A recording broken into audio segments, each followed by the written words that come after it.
இப்போ தூக்கம், மனநலம், மனநல நோய் இதை பற்றி கொஞ்சம் பேசுவோமா? நம்ம அடிக்கடி கேள்விப்பட்டிருப்போம் இன்சோம்னியா அப்படின்னு. இன்சோம்னியானா என்ன? இன்சோம்னியா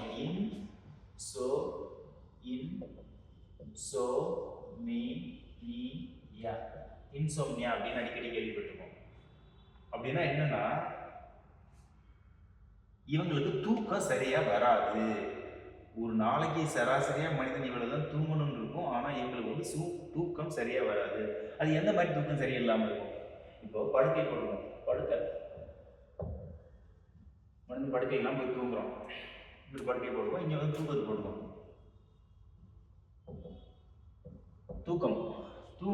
தூங்கும்போது முதல்ல ஆரம்ப நிலைன்னு ஒண்ணு இருக்கும். அதன் பிறகு நல்ல ஆழ்ந்த தூக்கம் அப்படின்னு ஒன்று இருக்கும். அதுக்கப்புறம் விடிய காலையில எழும்புறது, அதாவது எழுந்திருக்கிறது. இப்படி மூணு ஸ்டேஜ் இருக்கும் தூங்குறதுல. ஸோ இது மூணா போடுவோம். இது வந்து தூக்கம். இந்த இன்சோம்னியா உள்ளவங்களுக்கு என்ன பிரச்சனை இருக்கும் அப்படின்னு கேட்டா,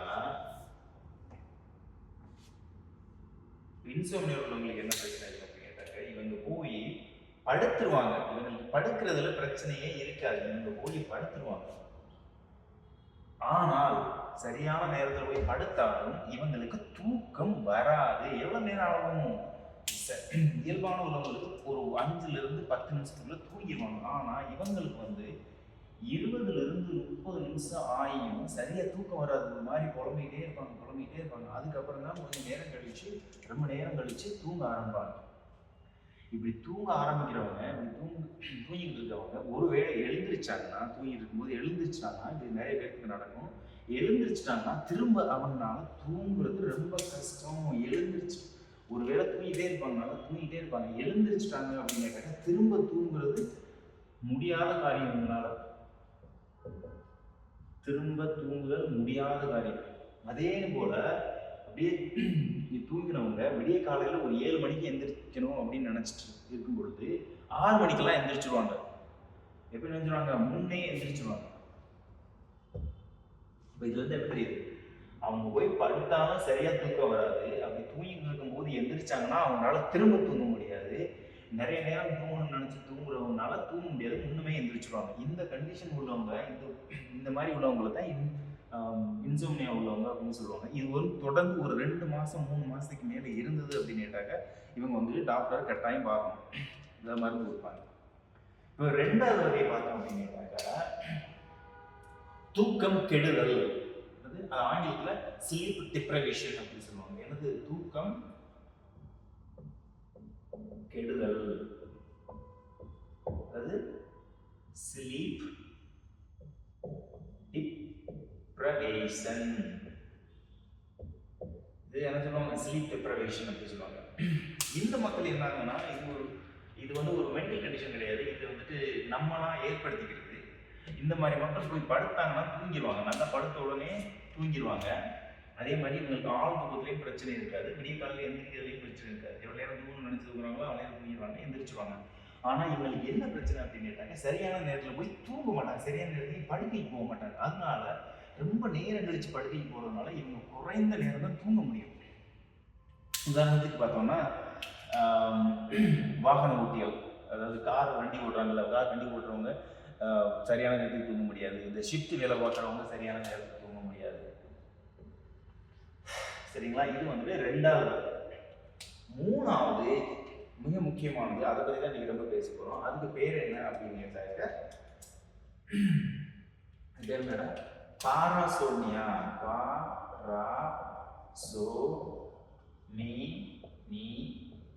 பாராசோம்னியா. ஸோ இதைத்தான் இன்னைக்கு வந்து மிக முக்கியமா பார்க்க போறோம். சரிங்களா? விலாவையா பார்ப்போம். பாராசோம்னியா, இன்சோம்னியா, பாராசோம்னியானா என்ன? இவங்க வந்து ஒரு விசிட்டமான நோயை கொண்டவங்க. இவங்க போய் படுத்தாங்கன்னா தூங்கிடுவாங்க, படுக்கைக்கு சரியான நேரத்துக்கு போயிடுவாங்க, படுத்த உடனே தூங்கிடுவாங்க. விடிய காலையில் எப்போ எந்திரிக்கணும்னு நினைக்கிறாங்களோ அப்போ எந்திரிக்க முடியும். ஆனால் இவங்க ஆழ்ந்த தூக்கம் நல்லா தான் தூங்குவாங்க. இவங்க தூங்கும்போது நல்லா ஓரளவு தூங்கிடுவாங்க, அதெல்லாம் பிரச்சனை கிடையாது. ஆனால் அந்த தூக்கும்போது என்ன தூக்கத்தில் என்ன நடக்கும் அப்படின்னு கேட்டாக்க பலவிதமான தடைகள் ஏற்படும். இவங்களுக்கு என்ன ஏற்படும்? பலவிதமான தடை ஏற்படும். அந்த என்னென்ன தடைங்கிறத இன்னும் கொஞ்சம் விலாவரியாக பார்ப்போம். திரும்ப பார்த்துக்கோங்க, இன்சோம்னியானா படுக்கைக்கு சரியான நேரத்தில் போனாலும் அவங்க தூக்கம் வராது, முன்னமே எந்திரிச்சுவாங்க. பாராசோம்னியா உள்ளவங்க படுக்கைக்கு சரியான நேரத்தில் போனாலும் உடனே தூங்கிடுவாங்க. அதிகாலையில் எந்த நேரத்தில் எந்திரிக்கணும் அப்படி எந்திரிப்பாங்க. ஆனால் அவங்க தூங்கும்பொழுது, நல்லா தூங்கும்பொழுது தூக்கத்திலேயே ஏகப்பட்ட தடைகள் ஏற்படும் அவங்களுக்கு. அதை பற்றி என்னென்னு இப்போ பார்ப்போம். ஸோ தூக்கத்தில் தடை, முதல்ல தூக்கத்தில் தடை அப்படிங்கிறத பார்க்கறதுக்கு முன்னாடி எவ்வளவு நேரம் தூங்கணும் அப்படிங்கிறத முதல்ல பார்க்கணும். சரிங்களா? அதை வந்து ஒரு வரைபடம் மூலியமாகவே பார்க்கலாம். சரி, வரைபடம் மூலியமாக தூக்கத்தை பற்றி பார்க்க போகிறோம். இங்கே வந்து தூங்கும் நேரம் அப்படின்னு போடுவோம். எவ்வளோ நேரம் தூங்கணும், தூங்கும் நேரம் அதை வந்து மணியில் போடுவோம், மணிக்கணக்கில். அதை வந்து இந்த வகையில் போடுவோம். அதே நேரத்தில் இந்த பக்கத்தில் வந்து வயதை போடுவோம். ஒரு மனிதன் அவனுடைய வயது என்ன, இது வந்து வருடம், வருஷம், வருடம், வருஷம் அப்படிங்கிறத இந்த பக்கத்தில் போடுவோம். சரிங்களா? ஸோ இது வந்துட்டு 0 மணி நேரம் தூக்கம், அல்லது 8 மணி நேரம் தூக்கம், இல்லை 18 மணி நேரம் தூக்கம். 24 மணி நேரம் யாரும் தூங்க மாட்டேங்கிறோம், 18 மணி நேரம் வச்சுக்கோம். ஸோ 0 மணி நேரம் தூக்கமே இல்லை, 8 மணி நேரம் தூங்குறாங்க, அல்லது 18 மணி நேரம் தூங்குறாங்க. இந்த பக்கத்து வயசை வச்சுக்கோம். என்னென்ன வயசு வச்சுக்கோம்?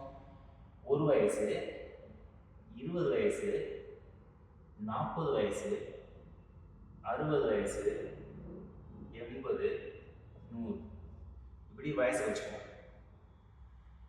இது நேரம் கொஞ்சம் ஒரு கோடு போடுவோம்.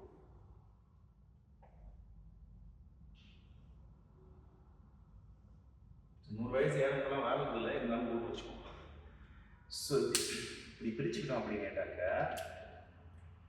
1லேருந்து ஒரு 20 வயசு சிறு பிள்ளைங்க இருக்குங்களே, குழந்தைகள், சிறுவர்கள், அவங்க எவ்வளோ நேரம் தூங்குவாங்க அப்படின்னு கேட்டாக்க ரொம்ப நேரம் தூங்குவாங்க. இப்படி போகும். பாருங்க, குழந்தைகள் எவ்வளோ நேரம் தூங்குறாங்க பாருங்க. எவ்வளோ நேரம்? கிட்டத்தட்ட 18 மணி நேரம் தூங்குறாங்க. குழந்தைகள், சிறுவர்கள் எவ்வளோ நேரம் தூங்குவாங்க? குழந்தைகள், சிறார்கள்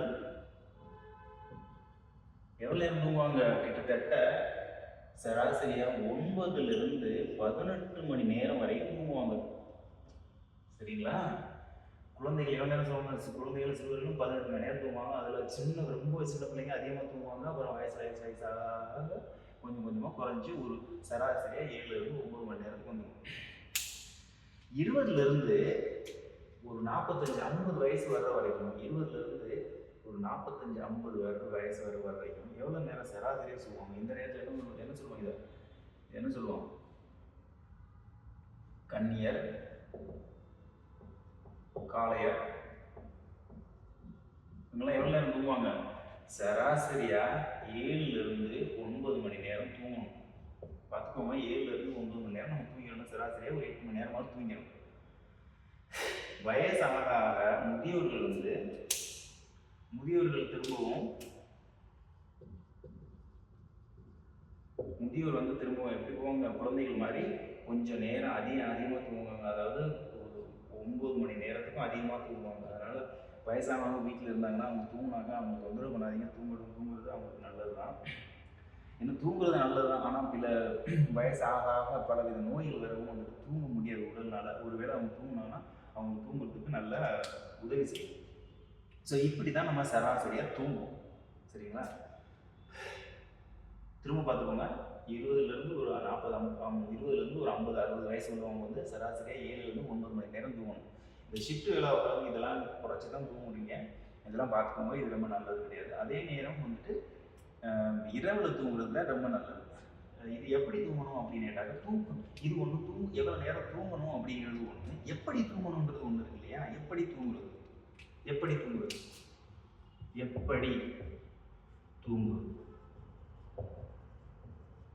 அதாவது நான் மணியை பற்றி சொல்கிறேன், மணிக்கணக்கை பற்றி எப்படி தூங்குறதுன்னு சொல்கிறேன். எப்படி தூங்குறதுன்னா இந்த தலவாட்டை இங்கே வச்சு தூங்குறதா, அங்கே வச்சு தூங்குறதா, மணிக்கணக்கில் எப்படி தூங்குறது அப்படின்னு கேட்டாக்க இது வந்துட்டு இது வந்து இரவுன்னு வச்சுக்கோங்களேன். இது வந்து இரவு, இது வந்து பகல். நான் பகலில் வந்து ஒரு 4 மணி நேரம் தூங்கிட்டேன், இரவில் வந்து ஒரு 4 மணி நேரம் தூங்குறேன், 4 4 8. ஆக கணக்குப்படி அது சரி அப்படின்னு. அது கணக்குப்படி 4 4 8 தான். ஆனால் தூக்கத்துக்கு நம்மளுடைய மூளைக்கு இந்த 4 4 8, இந்த நம்ம உடலுக்கு இந்த 4 4 8 மணி நேரம் இந்த மாதிரியான தூக்கம் வந்துட்டு சரியாக வராது. நம்ம தூங்கும்போது தொடர்ச்சியாக ஒரு 7 மணி 8 மணி நேரம் தூங்கிடணும். சின்ன பிள்ளைங்க வந்துட்டு அடிக்கடி தூங்குவாங்க. அவங்களுக்கு சின்ன பிள்ளைங்களுடைய அது நம்ம நேரத்தில் பார்ப்போம். அவங்க வந்துட்டு முதிர்ச்சி அடைவாங்க, வளர்ச்சி அடைவாங்க. அவங்க வந்துட்டு தூங்கலாம் எந்திரிக்கலாம். வயசு ஆக ஆக பார்த்தீங்கன்னா குழந்தைகள் பார்த்தீங்கன்னாக்கா அடிக்கடி தூங்கும் எந்திரிக்கும். ஆனால் அது வயசு ஆக ஆக ஆக ஒரு 4 வயசு 5 வயசு ஆகிறதுக்கு பகலில் ஒரு நேரம் தூங்கும், இரவில் ஒரு நேரம் தூங்கும். அதுபோல் நம்ம பகலில் வந்து தூங்கலாம், கொஞ்சம் நேரம் தூங்கலாம். ஆனால் வந்துட்டு பகல்லே வந்துட்டு நிறைய நேரம் தூங்கிவிட்டு அது இரவு கொஞ்சம் நேரம் தூங்க அது சரிப்படாது. தூங்கும்போது 7-8 மணி நேரம் தொடர்ச்சி தூங்குற மாதிரி பார்த்துக்கோங்க. ரெண்டாவது, ஸோ இந்த மாதிரி தான் நம்ம தூங்குவோம். சரி, இப்போ தூக்கத்தை இன்னும் கொஞ்சம் விலாவரியாக பார்ப்போம்.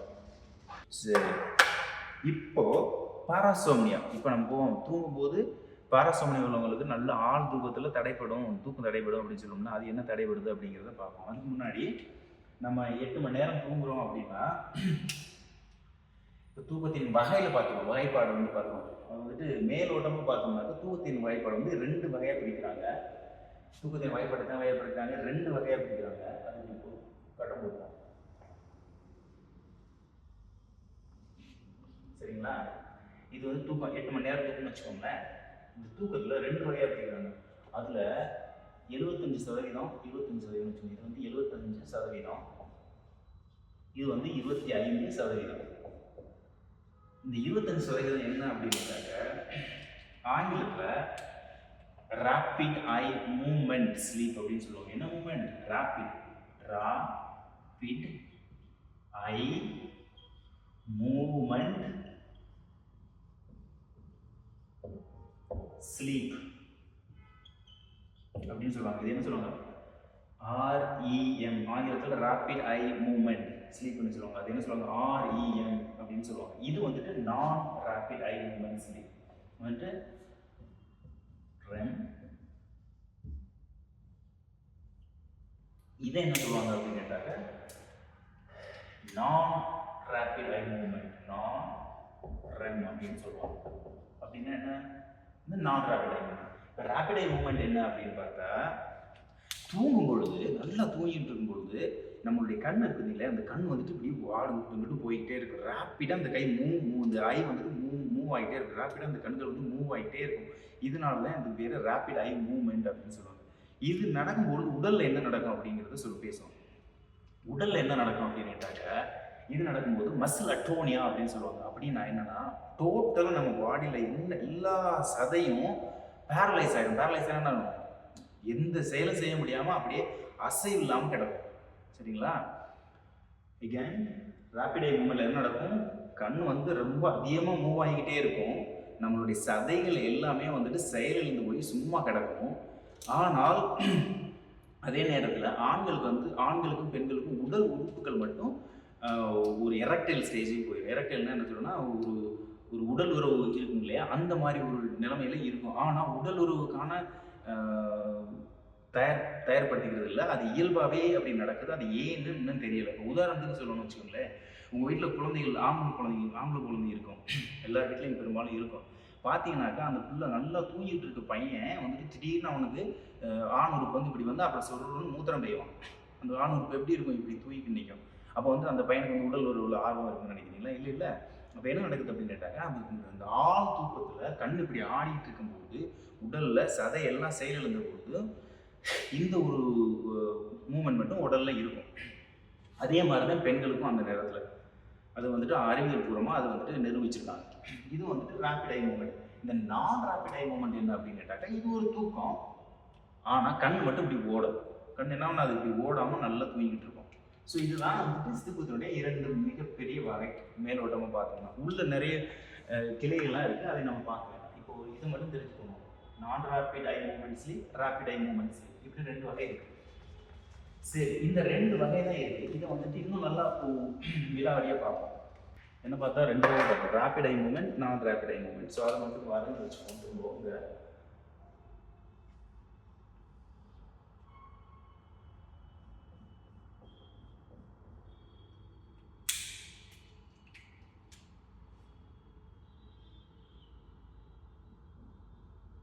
ஸோ இது வந்துட்டு ரெம்னு வச்சுக்குவோம், இது வந்துட்டு நான் ரெம்னு வச்சுக்குவோம்.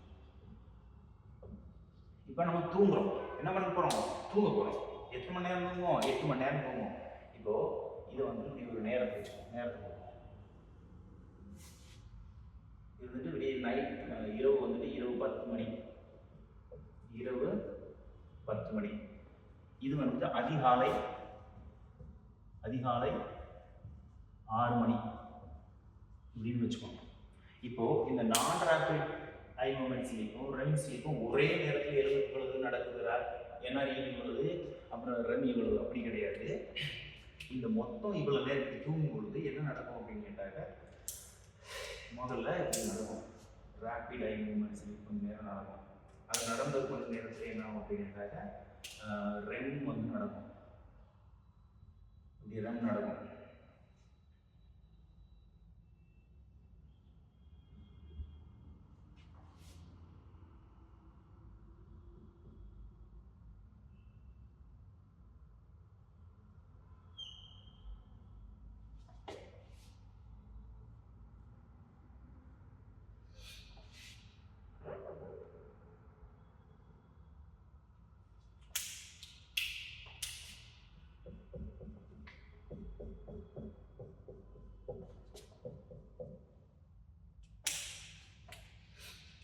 என்னது இப்போ வந்து ரெம் ரெம் ரெம் ரெம் இப்படியும் ரெம் ரெம் இருக்கும். இடையில வந்து நடக்கிறதா வந்து நான் ரெம், சரிங்களா? நடக்கும் நான் RAM, NREM NREM NREM NREM NREM இப்படி நடக்கும். நம்ம தூங்கின கொஞ்ச நேரத்தில் நான் ரெம் போயிடும், அப்புறம் ரொம்ப குறுகிய ரெம் நடக்கும், அப்புறம் பெரிய நான் ரெம் நடக்கும், அது கொஞ்சம் ரெம் நடக்கும். இப்படி வந்துட்டு இந்த மாதிரி நான் ரெம் ரெம்னு ஒரு குறைந்தபட்சம் ஒரு 5 சைக்கிள் இந்த மாதிரி நடக்கும் டெய்லி நம்ம தூங்கும் பொழுது, சரிங்களா? இந்த நான் ரெம்ல வந்துட்டு டெல்டா ரிதம்னு சொல்லுவாங்க, அப்புறம் வந்துட்டு கே காம்ப்ளெக்ஸ் என்னென்ன நடக்கும் அப்படின்னு கேட்டாக்க, நான் ரெம்ல வந்து கே காம்ப்ளெக்ஸ், அப்புறம் ஸ்பிண்டில்ஸ் இப்படி ஒன்று நடக்கும். அடுத்து என்ன நடக்கும் அப்படின்னு கேட்டாக்க டெல்டா அப்படின்னு 2 வகை, இன்னொன்று வகை இருக்குது, அது நமக்கு இந்த டயத்துக்காக நம்ம பார்க்கலாம். ரெம்மில் வந்து என்ன நடக்கும்னு கேட்டாக்க தீட்டான்னு நடக்கும், தீட்டா அப்படிங்கிற ஒரு ஆசிலேஷன் நடக்கும். இதெல்லாம் வந்துட்டு பிரெயினில் இந்த மாதிரி தான் ஒரு மூளைப்பகுதி இன்னொரு மூளைப்பகுதி அப்படின்னு பேசிட்டு இருக்குன்னா இந்த மாதிரி சில மெக்கானிசம் இருக்குனால. இப்போ இப்படி தான் தூங்கிட்டு இருப்போம். நம்ம தூங்கும்பொழுது விடிய இரவு 10 மணிக்கு தூங்க ஆரம்பிச்சோம்னா இப்படி 2 நடக்கும், 4 நடக்கும், 2 நடக்கும், 4 RAM RAM 4 RAM RAM 4 RAM RAM 4 RAM RAM இப்படி நடந்துக்கிட்டே இருக்கும். இப்படி நடக்கும் பொழுது ரெம்ல என்ன நடக்கும்? இந்த மாதிரி சில ஆசிலேஷன் நடக்கும். நான் ரெம்ல இந்த மாதிரி ஆசிலேஷன் நடக்கும், ரெம்ல இந்த மாதிரி ஆசிலேஷன் நடக்கும். ஆங்கிலத்தில் அது என்ன சொல்லுவாங்க? Sleep terror, sleep terror, sleep walking, sleep terror, sleep walking, அப்புறம் ஸ்லீப் ஈட்டிங் அப்படின்னு சொல்லுவாங்க. அதாவது தூக்கத்தில் சாப்பிடுறது, தூக்கத்தில் சாப்பிடுதல், என்ன தூக்கத்தில் நடக்கிறது,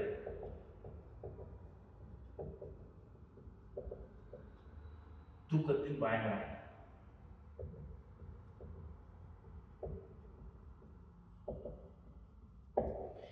இதெல்லாம் வந்துட்டு எங்க நடக்கும் அப்படின்னாக்க இந்த நான் ரெம் அப்படிங்கிற ஒரு நேரத்துல தான் இதெல்லாம் நடக்கும். என்ன நடக்கும்? நான் ரெம்ல வந்துட்டு இப்படி நடக்கும். நான் ரெம் நம்ம உடல் நம்ம மூளையில் வந்துட்டு இந்த மாதிரி ஒரு செயல்பாடு நடந்துகிட்டு இருக்கும்போது தான் வந்துட்டு இந்த மாதிரி சில பயங்கரமாக நடக்கும். தூக்கத்தில் சில பேர் பார்த்தீங்கன்னா நிறைய குழந்தைகள் பார்த்துருப்பீங்க, உங்கள் வீட்லேயோ உங்களுக்கு தெரிஞ்சவங்க வீட்லேயோ உங்கள் சொந்தக்கார வீட்லேயோ பார்த்துருப்பீங்க.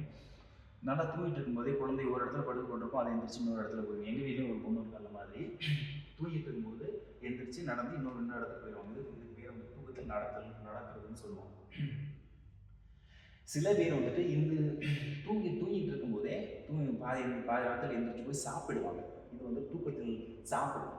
சில பேர் வந்து தூக்கத்தில் பயங்கரமாக ஏதாவது நடக்கும். சில நேரத்தில் பார்த்தீங்கன்னா புலம் நல்ல ஒரு சின்ன பிள்ளைங்க தூங்கிக்கிட்டே இருக்கும், திடீர்னு கத்தும் அப்படின்னு கத்துன உடனே எந்திரிச்சிடும். என்ன ஆகும் இந்த நேரத்துலலாம் குழந்தை எந்திரிச்சிடும். சரிங்களா, பிள்ளைங்களும் எந்திரிச்சிடும். இது அதிகமாக எப்போ நடக்கும் அப்படின்னு கேட்டாக்க, வயசுப்படி இது எப்படி அதிகமாக நடக்கும் அப்படின்னு கேட்டாக்க, ஒரு 4 வயசுல இருந்து ஒரு 12 வயசு வரைக்கும், 4லிருந்து 12 வயது வரைக்கும் இந்த மாதிரி இதெல்லாம் நடக்கும். இந்த மாதிரி நடக்கும்போது நம்ம உடல் என்ன நடக்குது அப்படின்னு கேட்டாக்க, அதெல்லாம் இன்வாலண்டரி அப்படின்னு சொல்லுவாங்க. இன்வாலண்டரி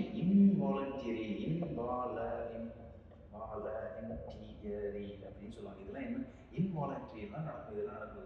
இந்த தூக்கத்தில் நடக்கிறதுல அதுவாக நடக்கும். ஆனால் வந்துட்டு அது தெரியாமே நடக்கும். நம்ம அது தெரியாமே நடக்கிறத இன்வாலண்டரி. அதாவது நம்ம கண்ணு தூசி பட போகுதுன்னா நீங்கள் கண்ணை வந்துட்டு நீங்கள் கண்ணில் சொல்கிறீங்களா, ஐயோ கண்ணை மூடணும், அதுவா ஃபிளிக் மூடிதில்லை, அது வந்துட்டு இன்வாலண்டரி அப்படின்னு சொல்லுவாங்க. ஐ பிளிங்க் வந்து இன்வாலண்டரி அப்படின்னு சொல்லுவாங்க. அதுதான் வந்துட்டு அதே மாதிரி தான் இது நடக்கும்போதெல்லாம் வந்துட்டு நமக்கு தெரியாமல் நம்ம வந்து அதை செய்யணும்னு நினைக்க மாட்டோம். அது ஆனால் தானும் நடக்கும். அது எல்லாம் தூக்கத்தில் இது ஒரு மாதிரி நடக்கும். இது எதுக்குனால அதிகமாக நடக்குது அப்படிங்கிறது நம்ம இந்த நேரத்தில் பார்ப்போம். ஆனால் இந்த 4 வந்து இந்த நேரத்தில் நடக்கலாம், இல்லை பாதி நேரத்தில் இப்போ தூங்கின கொஞ்ச நேரத்தில் இருக்கக்கூடிய 4 நடக்கலாம், இல்லைன்னா பாதி ராத்திரிக்கு மேலே உள்ள 4 நடக்கலாம். ஆனால் இது எப்பப்பெல்லாம் நடக்குதோ அப்போல்லாம் வந்து நம்ம மூளை வந்து இந்த நான்-REM ஸ்லீப் அப்படிங்கிற ஒரு ஸ்லீப் ஸ்டேஜில் இருக்கும். சரிங்களா, இது 4லிருந்து 12 வயசுக்குள்ளவங்களுக்கு தான் நடக்கும். பெரும்பாலும் இது வந்து 7 வயசு ஆனதுக்கப்புறம் கொஞ்சமாக குறைஞ்சிடும். 13 வயசு மேலே வந்துட்டு ரொம்ப குறைஞ்சிடும் அவங்களுக்கு. அது இதே இது வந்து 13 வயசுக்கு மேலே நடந்தாலும் ரொம்ப நடக்காது, கொஞ்சமாக நடக்கும். இப்போ உதாரணத்துக்கு ஒரு வாரத்தில் 4 நாள் வந்துட்டு இந்த பிள்ளை வந்துட்டு ஒரு தூக்கத்தில் ஒரு இடத்துல தூங்க போட்டுக்குள்ளே இந்த சின்ன இடத்துல போய் தூங்கிட்டு இருக்கு அப்படிங்கும்போது 13 வயசுக்கு மேலே ஆயிடுச்சுன்னா அது வந்துட்டு 4 வாரத்தில் 4 நாள் நடக்குது, மாதத்தில் 2 நாள் நடக்கும். அது கொஞ்சமாக படிப்படியாக குறைஞ்சிடும். இப்போ இதெல்லாம் வந்துட்டு நான்-REM ஸ்லீப் இந்த நேரத்தில் நடக்குது. இது என்ன நடக்குது, இன்வாலண்டரியாக நடக்குது. அதனால தான் இந்த தூக்கத்தில் எந்திரிச்சு பயந்த பிள்ளை அழுதுரும். நீங்கள் அப்பாவாக இருந்தாலும் சரி, அம்மா மாமா அண்ணன் தம்பி யாராக இருந்தாலும் சரி, அந்த பிள்ளைகிட்ட போய் தூக்கி வச்சுக்கிட்டு இல்லை ஒன்றும் இல்லை தட்டி கொடுத்துட்டே இருந்தீங்கன்னாலும் உடனே அந்த பிள்ளை வந்துட்டு அது நிப்பாட்டாது. ஏன்னா அந்த நேரத்தில் அது வந்து இன்வாலண்டரி, அது அதனால கண்ட்ரோல் பண்ண முடியாமல் தான் அது நடந்துகிட்டு இருக்கும். அதுதான் வந்துட்டு இன்வாலண்டரின்னு சொல்லுவோம். இது நடந்துகிட்டு இருக்குது. சரிங்களா, இதுக்கு காரணம் என்ன? சரிங்களா, இது காரணம் கொடுத்துருக்கோம். இது காரணம் என்ன அப்படின்னு கேட்டாங்க, மூளை வளர்ச்சி. 1 2 காரணம் சொல்லுவோம். மூளை வளர்ச்சி. இது வந்து சின்ன பிள்ளைங்களுக்கு தான் இப்படி நடந்துட்டு இருக்கு அப்படிங்கிறதுனால என்ன, இது அறிவியல்படி என்ன சொல்றாங்கன்னா, இது மூளை வளர்ச்சி அடைஞ்சிட்டு இருக்கு, மூளை வந்துட்டு சின்ன பிள்ளைல இருந்து முதிர்ச்சி அடைஞ்சிட்டு இருக்கு அப்படின்னு சொல்றாங்க. சரிங்களா, இதுக்கான மருத்துவம், இது வந்து ஒரு நோயா, இது வந்து சராசரியா இப்போ மருத்துவர்களுக்கு இது ஒரு நோய் இல்லை, இது இயல்பாக எல்லாருக்கும் நடக்கிறது தான். இது வந்துட்டு எல்லாருக்கும் நடக்காது, ஒரு பெரும்பாலான குழந்தைகளுக்கு இது நடக்கும். ஆனால் 13 வயசுக்கு மேலே வந்துட்டு அவங்களுக்கு குறைஞ்சிடும் அப்படின்னு சொல்றாங்க. அதனால இது வந்து சின்ன பிள்ளைங்களுக்கு வந்து மருத்துவம் கொடுக்கறது கிடையாது. ஏன்னா 13 வயசு வரைக்கும் பார்த்துருந்து அதுக்கப்புறம் தான் கொடுப்பாங்க. இப்போ இது எல்லாம் நான்-REMல நடக்கும். இது நடக்கிறது எல்லாமே வந்துட்டு கிட்டத்தட்ட ஒரு நோய் கிடையாது. ஆனால் இதெல்லாம் அடிக்கடி பார்த்துட்டீங்கன்னா பின்னாடி வந்துட்டு சில 13 வயசு மேலே இது தொடர்ந்தது அப்படின்னு கேட்டாக்க நீ வந்துட்டு மருத்துவரை பார்க்கணும். இப்போ இன்னொன்று வந்து ரெம்ல என்ன நடக்குங்கிறத பார்க்கணும். ரெம்ல ஒரு முக்கியமான ஒரு நோய் ஒன்று, முக்கியமான அறிகுறி ஒன்று தோணும். அது என்ன அறிகுறி அப்படின்னு கேட்டாக்க, அது ஆங்கிலத்தில் என்ன சொல்றாங்க அப்படின்னு கேட்டாக்க REM sleep behavioral disorder அப்படின்னு சொல்றாங்க. என்ன சொல்றாங்க, REM sleep behavioral disorder வந்துட்டு REM sleep behavioral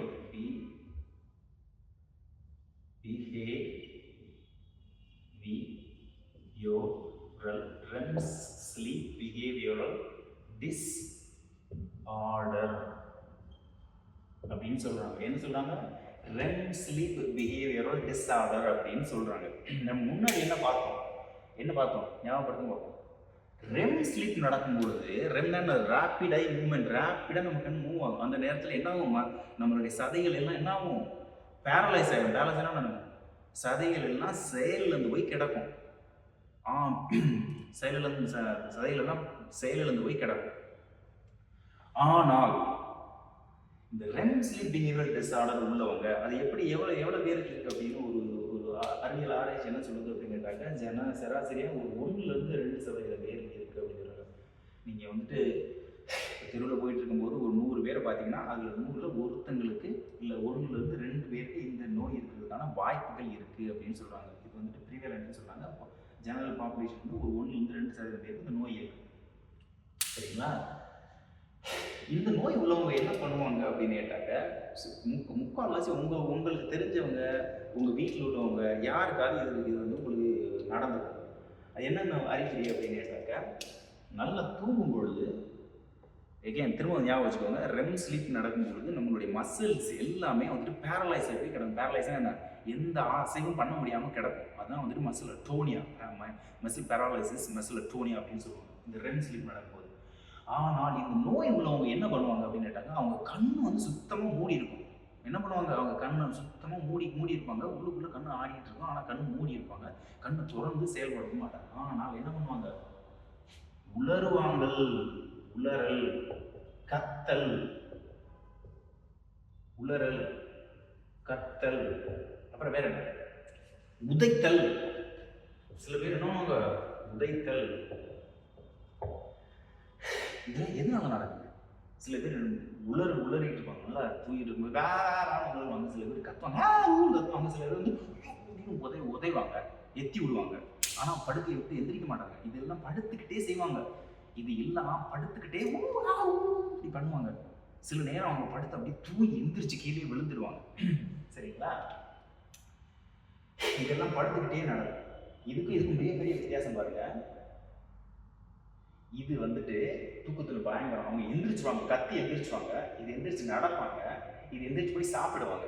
ஆனால் இவங்க இதெல்லாம் என்னன்னா கண்ணு திறந்து இது வேலையும் செய்வாங்க. ஆனால் இவங்க இது என்ன பண்ணுவாங்க, கண்ணை மூடிக்கிட்டே இந்த வேலையெல்லாம் செய்வாங்க. நல்லா படுத்துக்கிட்டு சில நேரம் இது பண்ணுறதுனால தூச்சி கீழே விழுந்துடும். மெத்தையிலேருந்து கீழே விழுந்தே விழுவாங்க, உடறிட்டு இருப்பாங்க. சரிங்களா? சரி, இப்படி நடந்துக்கிட்டு இருக்கு. எதனால இது நடக்குது? அது மூளையில சில மாற்றங்கள்னால இது நடந்துகிட்டு இருக்கு. இதுக்கு காரணம் என்ன?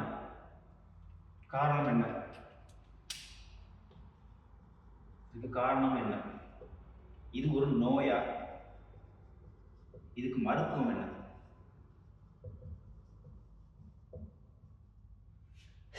இது ஒரு நோயா? ஆம், இது ஒரு மிக மிக கொடிய நோய். எப்போ கொடிய நோய்? இவங்க எப்போ இதெல்லாம் காமிக்கிறாங்களோ அப்பெல்லாம் அது கொடியவே தெரியாது. ஆனால் அதுல இருந்து ஒரு 10 வருஷம் கழிச்சு பார்த்தீங்கன்னாக்க, இவங்க எப்போ இதெல்லாம் ஆரம்பிக்கிறாங்களோ அதுல இருந்து ஒரு 10 வருஷம் கழிச்சு பார்த்தீங்கன்னாக்க, மூளை சிதைவு அல்லது மூளை தளர்ச்சி, இன்னும் இது திரும்ப சொல்லணும் அப்படின்றாங்க, நரம்பு சிதைவு, நரம்பு தளர்ச்சி, இந்த நோய் உருவாக்கி விட்டுரும். எத்தனை வருஷம் கழிச்சு? இதெல்லாம் ஆரம்பிச்சு இங்க இருந்து இங்க வர்றதுக்கு கிட்டத்தட்ட ஒரு 10 வருஷம் ஆகும். 10 வருடம். இந்த 10 வருஷமா ஒருத்தவங்க உளறிக்கிட்டும் கத்திக்கிட்டும் படுக்கையில் உதறிக்கிட்டு இருந்தாங்க அப்படின்னாட்டாங்க, 10 வருஷம் கழிச்சு அவங்களுக்கு மூளை சிதைவு, நரம்பு சிதைவு, அவங்களால சரியாக நடக்க முடியாது, கை காலெல்லாம் ஆட ஆரம்பிச்சிடும். சிலருக்கு வந்துட்டு ஞாபக மறதி வந்துடும். இது எல்லாம் வந்துடும். எத்தனை வருஷத்துல? ஒரு 10 வருடத்துல வந்துவிடும். எத்தனை பேருக்கு வரும்? 100க்கு 97 பேருக்கு. அதாவது 100 பேருக்கு இந்த மாதிரி ஒரு நோய், இந்த மாதிரி ஒரு தூக்கத்தில் உளறது, கத்துறது, உதைக்கிற நோய் இருந்ததுன்னா 100 பேர்ல 97 பேருக்கு வந்துட்டு இந்த மாதிரி மூளை சிதைவு, மூளை நரம்பு தளர்ச்சி, இந்த மாதிரி நோய்கள் எல்லாம் வந்துவிடும். இதுக்கு காரணம் என்ன அப்படின்னு கேட்டாங்க, இதுக்கு பலவிதமான காரணங்கள் இருக்கு. மிக முக்கியமா இது ரொம்ப முக்கியம், கேட்டுக்கோங்க, இது ரொம்ப முக்கியம். கிராமத்தில் உள்ளவங்க சிற்றூரில் உள்ளவங்க, விவசாயம் பண்ணுறவங்களாம் ரொம்ப முக்கியத்தை கேட்டுக்கோங்க. பலவிதமான காரணங்கள். அதில் ஒரு மிக முக்கியமான காரணம் என்ன அப்படின்னு கேட்டாக்க, பூச்சிக்கொல்லி மருந்து. நம்ம வயக்காட்டுலாம் வந்துட்டு நெல் செடி, அந்த செடி, இந்த செடி பூச்சிக்கொல்லி மருந்து அடிக்கணும் பார்த்தீங்கன்னா, அந்த பூச்சிக்கொல்லி மருந்து அதிகமாக அடித்தவங்க, அதிகமாக அவங்க வந்துட்டு அதுக்கு எக்ஸ்போஸ் பண்ணியிருந்தாங்கன்னா, அதிகமாக அதை கையாண்டிருந்தாங்கன்னா, பூச்சிக்கொல்லி மருந்து அதிகமாக கையாண்டிருந்தாங்கன்னா, அவங்களுக்கு ஒரு 10-15 வருஷம் கழிச்சு இந்த மாதிரி ஒரு சிம்டம் உருவாகலாம். அந்த சிம்டம் உருவாகி அடுத்த ஒரு 10 வருஷத்துல வந்து மூளை நரம்பு சிதைவு வந்துவிடும். இது அறிவியல் பூர்வமாக உறுதிப்படுத்தப்பட்ட ஒரு உறுதிப்படுத்தப்பட்ட ஒரு செய்தி. இதுக்கு மருத்துவம் என்ன அப்படின்னு கேட்டாக்க, மருத்துவரை நீங்கள் இந்த மாதிரி உள்ளவங்க கட்டாயம் போய் மருத்துவரை பார்த்தே ஆக வேண்டும். இப்போ வாரத்தில் ஒரு நாள் நடக்குது அப்படிங்கிறது ஆரம்பத்தில் அப்படி தான் நடக்கும். மாதத்தில் ஒரு நாள் கூட நடக்கலாம் ஒரு சிலருக்கு. அது ஆரம்பத்தில் அப்படி தான் இருக்கும். அப்புறம் ஒரு 4 வருஷம் கழிச்சு போகிறதுக்கு மாதத்தில் ஒரு நாள் நடந்தது வந்து மாதத்தில் 4 நாள் 5 நாள் நடக்க ஆரம்பிக்கலாம். அப்படி நடக்கும்போது உங்கள் பக்கத்தில் உட்காந்துருக்கவங்களெல்லாம் உதச்சி விட்ருவீங்க, கத்தி ஊசி விட்டுருவீங்க. இது வந்துட்டு அகெயின் முதல்ல ஆரம்பிக்கும் போது மாதத்தில் ஒரு நாள் தான் வரும். ஒரு 4 வருஷம் கழிச்சு மாதத்தில் 4 நாள் வந்துடும். அப்புறம் ஒரு 10 வருஷம் கழிச்சு மாதத்தில் 10 நாள் வந்துடும். அது வந்ததுக்கப்புறம் உங்களுக்கு மூளை நரம்பு சிதைவு நோய் வந்துவிடும். இது வந்ததுக்கப்புறம் உங்களால் சுயமாக நடக்க முடியாது, சாப்பிட முடியாது, எதுவும் பண்ண முடியாது. அதனால நீங்கள் வந்துட்டு இது ஆரம்பத்தில் முதல் ஒரு 2-3 வருஷம் ஆனதுக்கப்புறம் போய் மருத்துவரை பார்த்துருங்க. இதுக்கு இப்போ மருந்து வந்து ஒரு சில மருந்துகள் உண்டு. உதாரணத்துக்கு சொல்லணும் அப்படின்னு கேட்டாக்க, குளோனாசிபாம்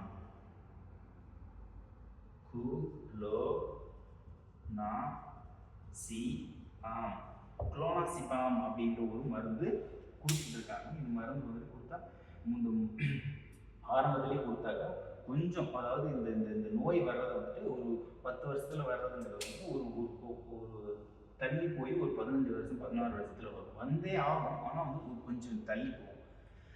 இந்த நோய் உள்ளவங்க, இந்த மாதிரி தூக்கத்தில் உள்ளாடுறவங்க, கத்துறவங்க, உதைக்கிறவங்க உங்கள் வீட்டில் யாராவது இருந்தாங்கன்னா தயவு செய்து ஆரம்பத்திலேயே போய் பார்த்துருங்க. ஏன்னா பார்த்து ஒரு 10-15 வருஷத்துக்கு அப்புறம் அவங்களுக்கு சில நோய்கள் வந்துடும். நரம்பு சரி அவங்களால சுயமாக எதுவும் செய்ய முடியாத அளவுக்கு வந்துடும். அதனால் நீங்கள் போய் பார்த்துக்கோங்க.